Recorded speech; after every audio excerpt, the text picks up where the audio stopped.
Firstly, I'd like to actually acknowledge the assistance given by IFC in helping us issue the first green bonds by a emerging economy. We are the only third sovereign bond issue after Poland and France. It's a very modest sum of Fijian 100 million, which is 50 million US dollars, but that's enough for us for the time being. Because you obviously, one of the lessons, of course, from that is you have to have the ability to be able to utilize those funds. In particular, if you have those bonds, specifically being issued for climate adaptation and mitigation. As many people would know, for most of the smaller states and vulnerable states, the focus as far as the climate action is concerned is fundamentally focused on adaptation. I think the other point that I'd also like to make, there is not any difference between what we may call development finance and climate finance, because for us, it's one of the same. You need to be able to build resilience into your infrastructure. You need to be able to ensure that whatever you build has the right technology now, as opposed to it becoming redundant within 5 to 7 years' time. And in fact, there was an interesting forum I attended a couple of days ago last week, where there was this talk about how many billions of dollars worth of technology and infrastructure that's already on the ground or in the ground and on foot will actually become redundant very soon.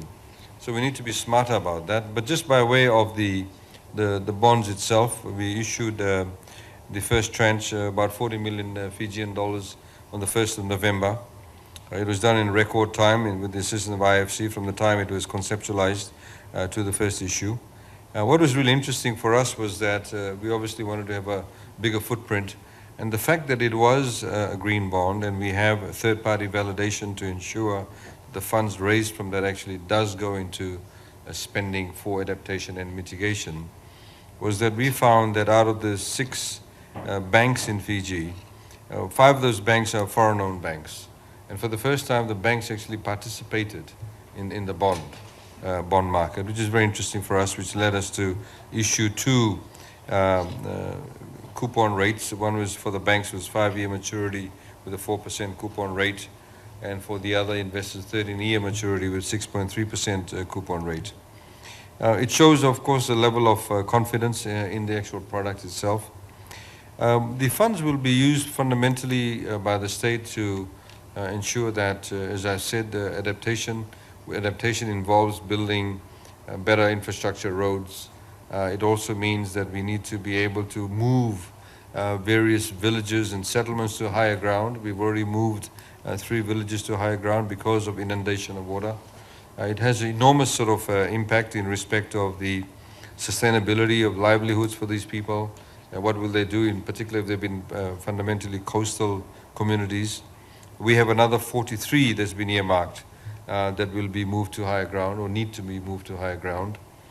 Now, on the mitigation side, of course, I mean, our carbon footprint is almost negligible compared to the wonderful output by other countries. But we still have a obligation.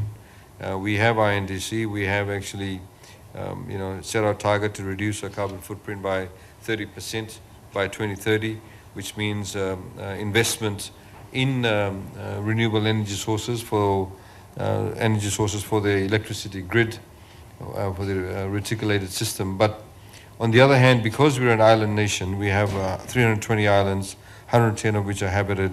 60% of the population lives on one island only, but you still have populations on the others. You cannot actually extend the grid from the main island to those islands. It's not feasible financially.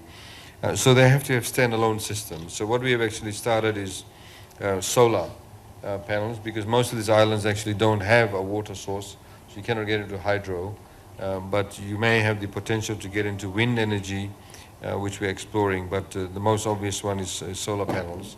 Last year we had a cyclone that was the 2nd strongest storm recorded in the world at that point in time, the strongest in the southern hemisphere, killed 44 Fijians, which is the most a climatic event has ever done so. But a lot of the schools were damaged. We had something like 225 schools were either completely devastated or damaged partially. 40,000 people had homes damaged. So we have to build back better. So we have to be able to adopt new technology in that respect. We have to ensure that when we build back the schools, we're able to use those schools as evacuation centers too, to build in the backup systems into those schools. So that's where a lot of funding is going, but a lot of the villages where we actually had put solar panels, they're all somewhere in the South Pacific Ocean because of the cyclone. So we have to, again, put those back into place. I just wanted to very quickly just address the issue of blended finance. I think it's very, very important.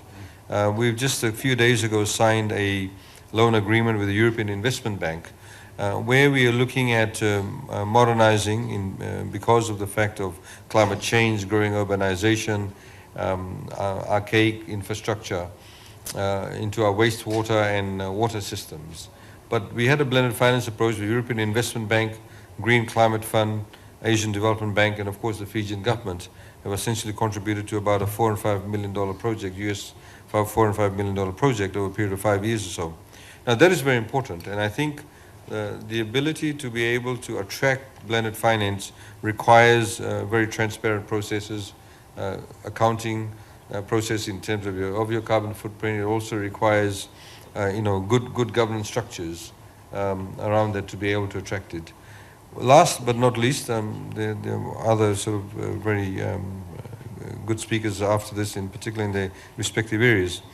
One of the points that we've been trying to make over the past 1 week is to be able to attract technology investors. Mainly they look for economies of scale. And small states don't actually necessarily provide the economies of scale.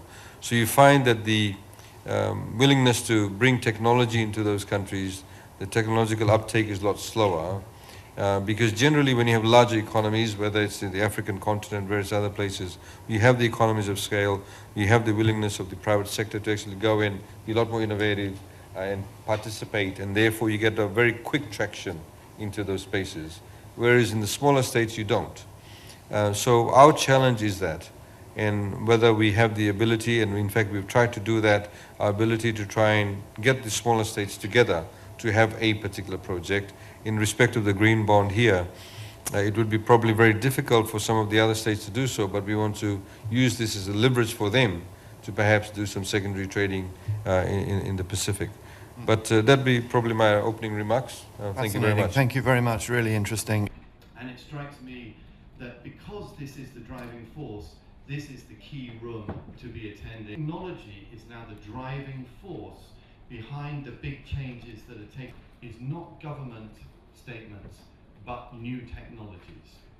And that is simply because the business, and there was a lot of concern about the whole direction. What you might like to ask, and I'm sure the panelists will be available to keep your phones on mute.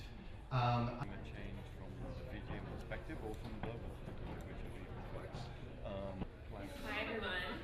Just to let you know, we're sorting out a double booking. 推荐里介绍里在中国即将大面积推广的这个化肥减小，这是两个必要的条件。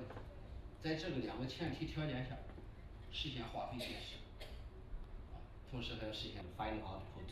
So this is our principle when we the China farmers will appreciate this very much and to illustrate what we do. And that's a picture coming from Tanzania. For that 2020 goal for emissions to start peaking in 2020.